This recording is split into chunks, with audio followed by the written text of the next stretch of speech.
Hello friends, आप लोग कैसे हैं। आई होप आप लोग अच्छे होंगे। सेंट्रल टीचर एबिलिटी टेस्ट 2024 यानी जो भी अभ्यर्थी सीटेट का प्रिपरेशन कर रहे हैं कि सीटेट दिसंबर 2024, तो यह वीडियो काफ़ी महत्वपूर्ण वीडियो होने वाली है। जो भी अभ्यर्थी अगर सीटेट का प्रिपरेशन कर रहे हैं फर्स्ट पेपर का, तो जो गणित आता है, ठीक है, तो गणित पेडागोजी के प्रश्न हैं, मैथ पेडागोजी के जो परीक्षाओं में बार बार पूछे जाते हैं, जो प्रश्न लिए गए हैं या 15 प्रश्न लिए गए हैं, यानी 15 प्रश्न लिए गए हैं, तो वेरी इंपॉर्टेंट मोस्ट क्वेश्चन है और प्रीवियस ईयर क्वेश्चन पेपर है।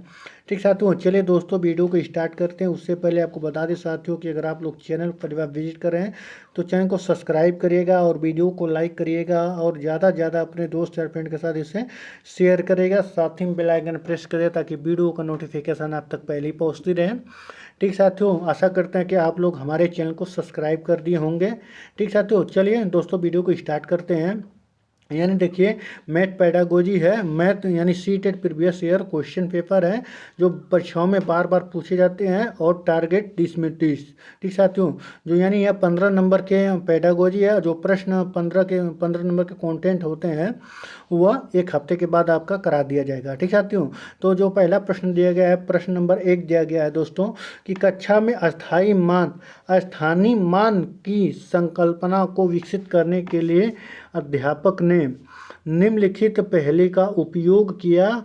मैं 5 दहाई और 4 इकाई से छोटा हूँ। इस पहेली का उद्देश्य है। ठीक है, तो इस पहेली का क्या उद्देश्य है? देखिए, ऑप्शन नंबर 1 दिया गया है कि योगात्मक मूल्यांकन करना।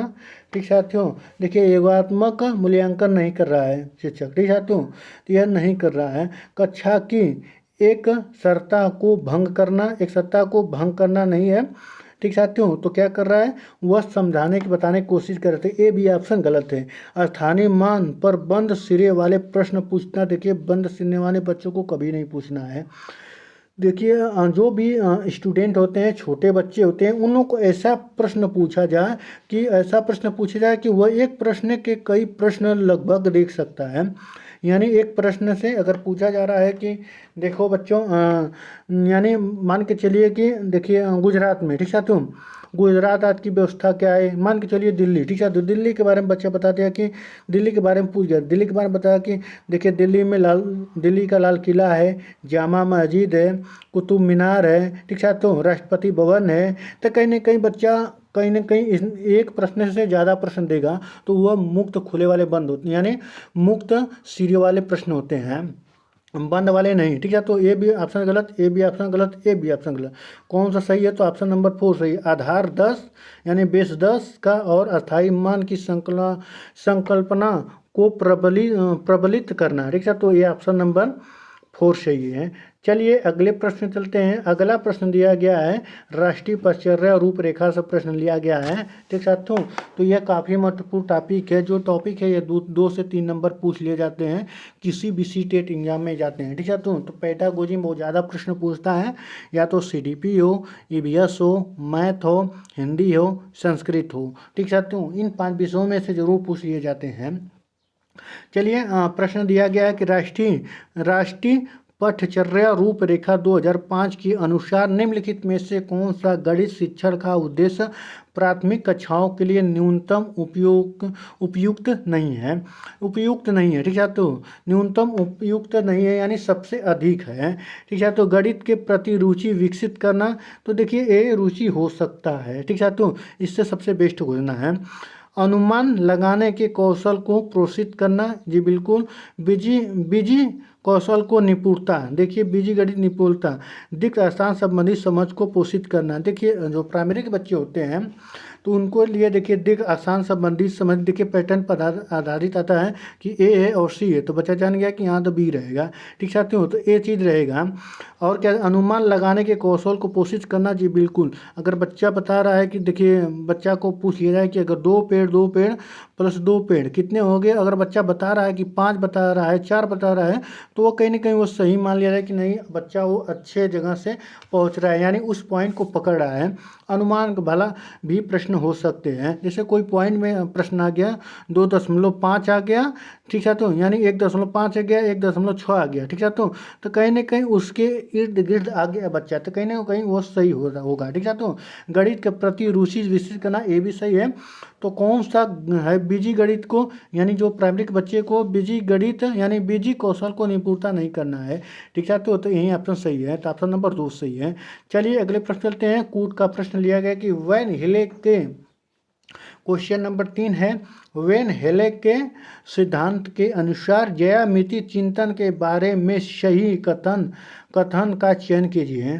जो पहला ऑप्शन है दिया गया है कि दृष्टिकरण एक आधारभूत स्तर है। देखिए बिल्कुल सही बात है, यानी स्तर है, यह पॉइंट सही है, ठीक है, तो यह पॉइंट सही है, ठीक साथियों। देखिए अगला पॉइंट दिया गया है कि निगमन स्तर विश्लेषण स्तर से पहले आता है, जी बिल्कुल आता है। संबंध स्तर विश्लेषण स्तर के बाद आता है, जी बिल्कुल नहीं, पहले विश्लेषण आता है तब उसके बाद संबंध आता है, ठीक साथियों। तो 1 और 2 किस में सही है, तो ऑप्शन नंबर 2 में सही है, ठीक है, तो ऑप्शन नंबर 2 में सही है, 1 और 3, जी बिल्कुल। 1 मिनट, ठीक साथियों। क्या दिया गया है कि जो पहला दिया गया दोस्तों कि एक दृष्टिकरण एक आधारभूत स्तर है, ठीक है, तो स्तर है, ठीक है, तो इसमें जो पॉइंट दिया गया, जी बिल्कुल ये तो सही है, मगर देखिए निगमन स्तर विश्लेषण स्तर से पहले नहीं आता है, इसके बाद में आता है। दूसरा सही, तीसरा सही है, ठीक है, तो यह तीसरा सही है, पॉइंट है तीसरा सही है, तो पहला और तीसरा सही किसमें है, तो ऑप्शन नंबर 2 में सही है, ऑप्शन नंबर 2 में सही है। चलिए अगले प्रश्न चलते हैं। अगला प्रश्न दिया गया है 4 में क्या दिया गया है दोस्तों, 4 में दिया है कि निम्नलिखित में से कौन से कथन प्राथमिक स्तर के अधिगमकर्ता में गणित अधिगम के बारे में सही है। देखिए ये भी कूट में दिया गया है, जो पहला ऑप्शन दिया गया है कूट दिया गया है दोस्तों, ठीक साथियों। तो क्या दिया गया है इसमें कि बच्चे, देखिए बच्चे विद्यालय में गणित के बारे में कुछ विचार मतों के साथ आते हैं, जी बिल्कुल। जब भी बच्चे आते हैं, स्कूल में आते हैं, बच्चे विद्यालय में आते हैं, तो कहीं ना कहीं वह समझ पर आते हैं, यानी दोस्तों यानी उसके पहले उन लोगों को उन चीज़ों को पता रहता है, ऐसा नहीं है कि उसको कुछ नहीं पता रहता है, उससे पता रहता है, एक मार्गदर्शन चाहिए था, ठीक है। तो ऑप्शन जो एक सही है, विद्यालय से आने से पहले गणित के बारे में बच्चा के विचार मत स्कूली गणित के असंगत होते हैं। देखिए जहाँ संगत है गलत है, ठीक है, तो ये ऑप्शन गलत है। बच्चों में दिक्कत स्थान संबंधित समझ केवल ज्यामिति के अध्ययन के दौरान विकसित है, ठीक है, तो केवल विकसित है, तो ये भी ऑप्शन गलत है।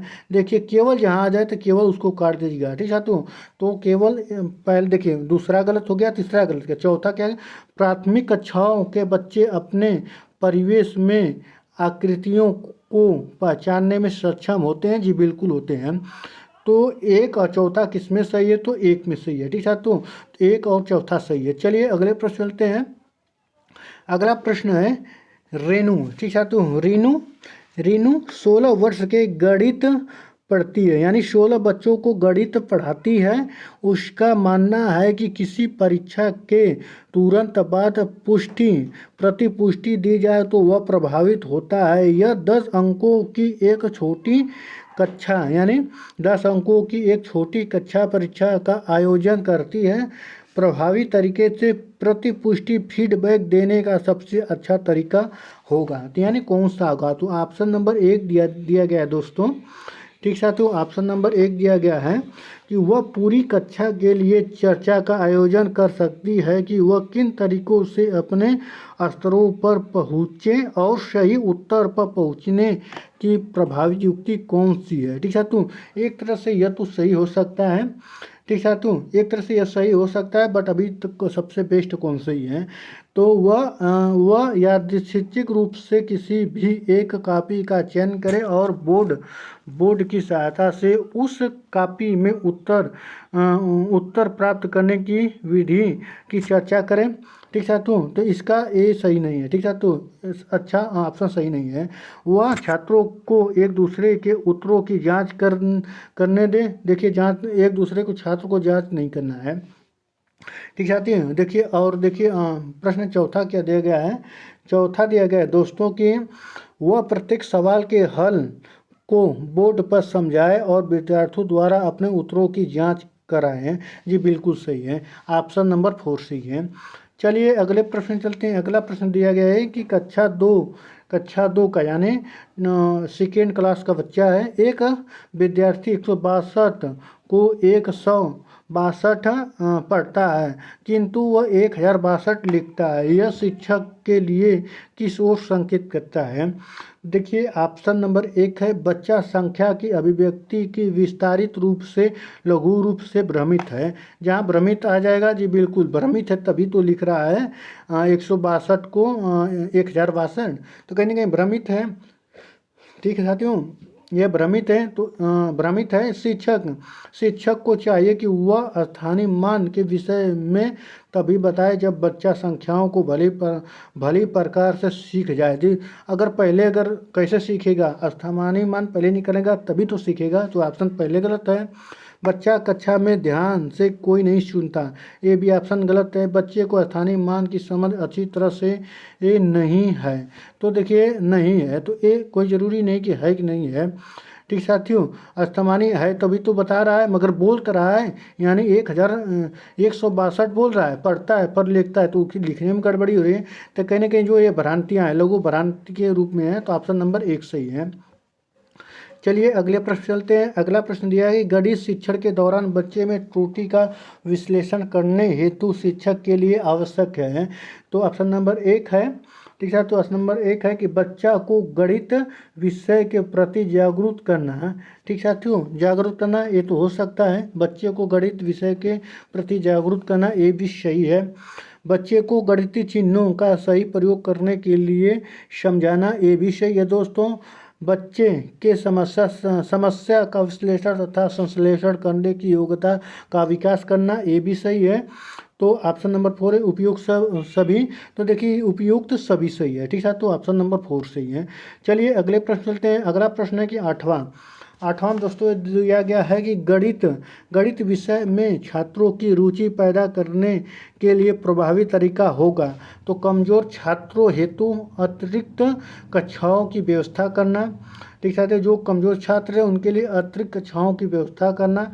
ठीक साथियों, तो देखिए अतिरिक्त व्यवस्था उसके ऐसे अप्रोच में दिया जा सकता है, फिर भी मगर प्रभावी ढंग से उसको एक ही क्लास में बताना चाहिए, पढ़ाना चाहिए, बताना चाहिए। ठीक साथियों, उसके अलग से नहीं करना चाहिए। उसका डाउट सेशन ले लिया जाए, बट उसी क्लास में लेना चाहिए कि अन्य जो स्टूडेंट हैं छात्र हैं वह देख सकते हैं कि उनको भी, जो भी बच्चा को थोड़ा डाउट है उसको भी कन्फ्यूज दूर हो जाएगा। कहीं ना कहीं एक ही क्लास सार्वभौमिक रूप से ही करना चाहिए। अगला ऑप्शन है, देखिए ये ऑप्शन तो गलत हो गया। अगला ऑप्शन है कि समय विभाग चक्र में गणित विषय को अधिक कालांश देना। तो ये देखिए ये भी ऑप्शन गलत है। विद्यालय में गणित की पुस्तकें खरीद कर लाना, तो ये भी गलत है।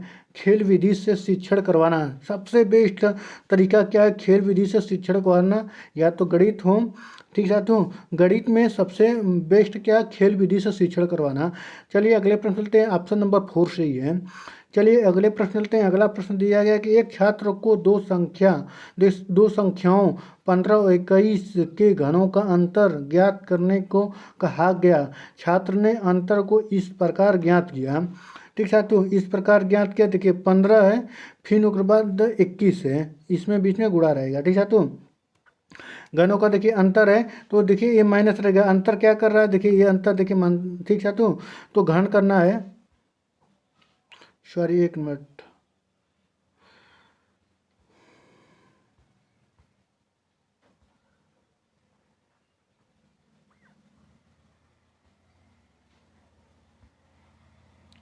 देखिए क्या दिया क्या, देखिए घनों का अंतर करना है, तो पहले ये घन कर दिया, कहीं ना कहीं ये बच्चा गलती कर दिया, इसमें भी गलती है। छात्र द्वारा हल किए गए प्रश्न से यह निष्कर्ष निकलता है कि, ठीक साथियों, कहीं ना कहीं ये सब गलतियाँ किया है बच्चा।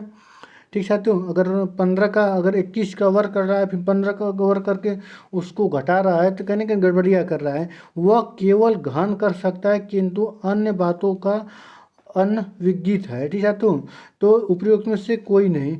देखिए दोस्तों, जो भी अभ्यर्थी होते हैं, स्टूडेंट होते हैं, ठीक साथियों, तो कहीं ना कहीं मैथ पढ़ते हैं, बच्चे को खेल विधि द्वारा पढ़ाया जाता है। देखिए ऑप्शन नंबर ए कि वह केवल घन कर सकता है किंतु अन्य बातों से अनअभिज्ञ है। ठीक है, तो ये भी तो बात सही है। ठीक है, तो घन कर सकता है, उसके अन्य बातों को नहीं जान सकता, कैसे हो रहा है कैसा नहीं हो रहा है।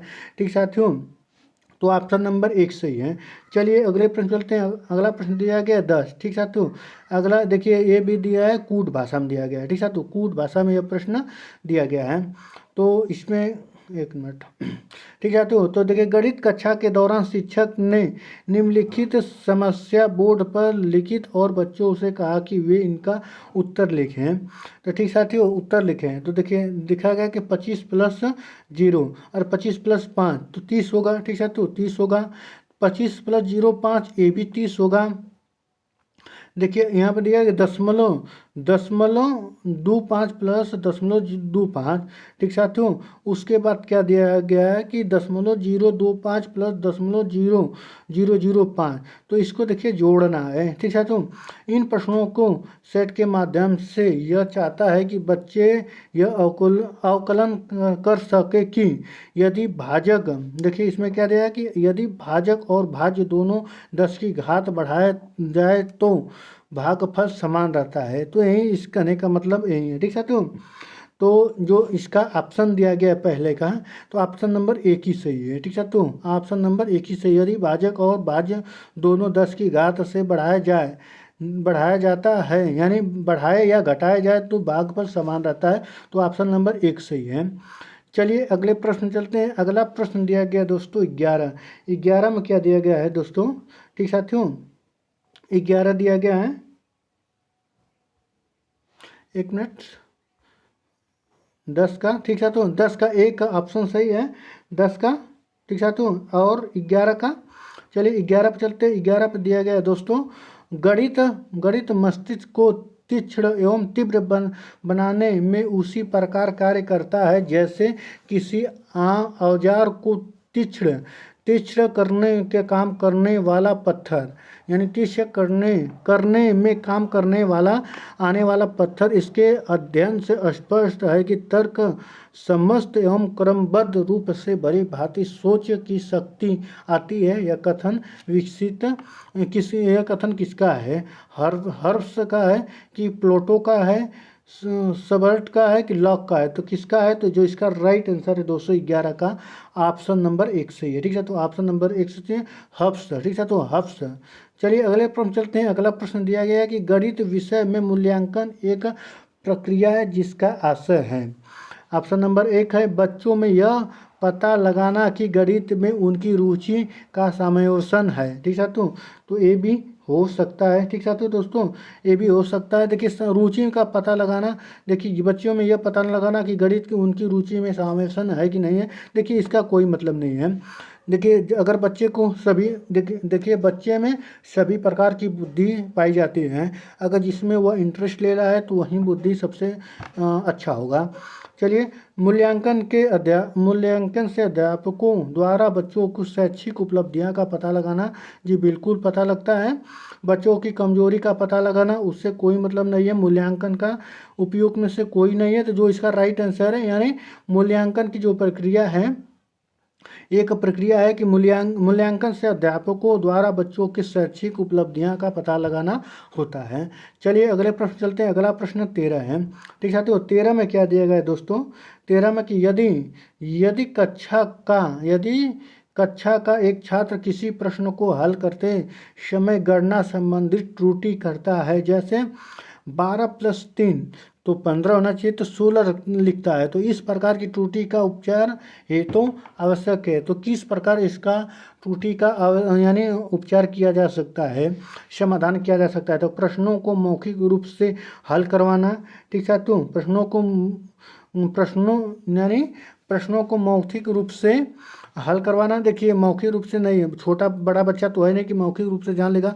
छोटा बच्चा रहेगा तो उससे पहले शामपट पर ऐसे शामपट लाया जाएगा, उसके शामपट पर 1 2 यानी पेड़ों के माध्यम से बताया जाएगा कि देखो बच्चों हमें करना है, यानी अगर सैंपेट हो गया, देखिए यह यानी यह 12 पेड़ है और यह 3 पेड़ है, ठीक है। तो कितने पेड़ हो गए, तो कहने के बताएगा बच्चा 15। तो उसी के माध्यम से समझाना है। छात्रों को अधिक से अधिक गृह कार्य देकर देकर यानी गृह कार्य करने को दें। तो देखिए गृह कार्य करने से कोई मतलब नहीं, उसको समझने से मतलब है, ठीक है। तो त्रुटि वाले प्रश्नों को सैंपट पर हल करवाना। देखिए आपको बताएं कि ये ऑप्शन सबसे बेस्ट है, ठीक साथियों, सबसे बेस्ट है ऑप्शन नंबर 3 से। चलिए चौथे पे चलते हैं। 14वां है, प्रश्न नंबर 14 है, कक्षा 3 यानी कक्षा 3rd में विद्यार्थी को संख्या पद्धति पढ़ाने का उद्देश्य है। संख्या पद्धति पढ़ाने का क्या उद्देश्य है, तो देखिए संख्याओं को सैकड़ा, दहाई और इकाइयों के समूह के रूप में देखना और स्थानीय मान की सार्थकता को समझना, ठीक साथियों। देखिए इकाई दहाई समझना और सार्थक से कोई मतलब नहीं है, तो ऑप्शन नंबर गलत है। 4 अंकों वाली संख्याओं के योग व्याकलन के कौशल में प्रवीणता प्राप्त करना। देखिए प्रवीणता से कोई, व्याकरण और प्रवीणता देखिए यह अच्छे वर्ड नहीं है, ठीक है, तो नेगेटिव वर्ड है। बड़ी संख्याओं के कौशल में, ठीक है, बड़ी संख्याओं के कौशल में प्रवीणता प्राप्त करना। तो जो भी ये प्रश्न है यह यानी 6 से 8 के बीच में जो भी अभ्यर्थी आते हैं तो उनके लिए सब प्रश्न है। 6 अंकों तक गणना करना, तो सबसे बेस्ट ऑप्शन है यहीं से, यह ऑप्शन नंबर 4 से ही है, 6 अंकों का गणना करना, ठीक है। तो 14 दिया गया दोस्तों ना, एक मिनट 14 दिया गया है ना, तो देखिए हाँ देखिए कक्षा 3 के विद्यार्थियों को संख्या पढ़ाने का उद्देश्य क्या दिया गया कि संख्याओं को सैकड़ा, दहाई और इकाई के समूह के रूप में देखना और अस्थाई मानों का सार्थकता को समझना। तो ऑप्शन नंबर 1 से ही है, ठीक है। तो सबसे बेस्ट ऑप्शन यही है। तो ये सबसे बेस्ट ऑप्शन हो सकता है, मगर इकाई, दहाई और सैकड़ा का बात पड़ रहा है तो कहीं ना कहीं उन लोगों को जान लेना जरूरी है, तब वो 6 अंकों का गणना कर सकते हैं। तो ऑप्शन नंबर 1 सही है। चलिए प्रश्न 15 पर चलते हैं। यह इस क्लास का आखिरी प्रश्न है, यानी मैथ पेडागोजी है। तो केंद्रीय माध्यमिक शिक्षा बोर्ड ने विद्यालय आधारित सतत मूल्यांकन एवं व्यापक मूल्यांकन के दिशा निर्देश दिए हैं। नीचे दिए गए उद्देश्य में इसका क्या उद्देश्य नहीं है। तो बच्चे पर पढ़ने वाले दबाव को कम करना, ठीक है, तो जो दबाव को पढ़ने वाले कम करना, तो ये बिल्कुल सही है, यानी बच्चे पर कोई दबाव नहीं होना चाहिए, दबाव कम होना चाहिए पर दबाव बहुत कम होना चाहिए। कम से कम विद्यार्थियों को अपनी रुचि के अनुसार पढ़ने की छूट देना, ठीक साथियों। तो कोई ज़रूरी नहीं है कि उसी के अनुसार, यानी कुछ पाठ्यक्रम भी होंगे, पाठ्यचर्या होंगे, कहीं ना कहीं इसके रूल होंगे, तो उसी के हिसाब से काम करना, मगर विद्यार्थियों के काम से, ठीक है, तो उसके हिसाब से। चलिए अगला ऑप्शन है कि छात्रों की प्रवृत्ति के निर्धारण के लिए अंकों के स्थान पर ग्रेडों का प्रयोग करना, ठीक साथियों। देखिए जो ये ऑप्शन दिया गया दोस्तों, जो प्रश्न पूछे उसके हिसाब से हम लोग को ऑप्शन यानी उत्तर देना है, ठीक साथियों। यानी बच्चों पर पढ़ने, ये भी बात सही है, बच्चों पर पढ़ने वाले दबाव को कम करना, ये भी सही है। केंद्रीय शिक्षा माध्यमिक शिक्षा बोर्ड कहता है विद्यार्थियों को अपनी रुचि के अनुसार पढ़ने की छूट देना, ये भी सही है। छात्रों की प्रवृत्ति के निर्धारण के लिए अंकों के स्थान पर ग्रेड सबसे बेस्ट है, ठीक है, तो सबसे बेस्ट है।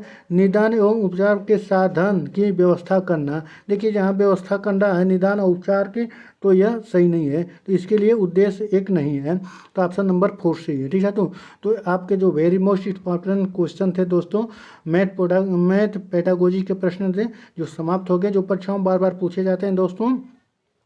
अगर वीडियो अच्छा लगा तो चैनल को सब्सक्राइब करिएगा और वीडियो को लाइक करिएगा और ज़्यादा से ज़्यादा अपने दोस्त यार फ्रेंड के साथ शेयर करिएगा। चलिए मिलते हैं नेक्स्ट क्लास में, धन्यवाद।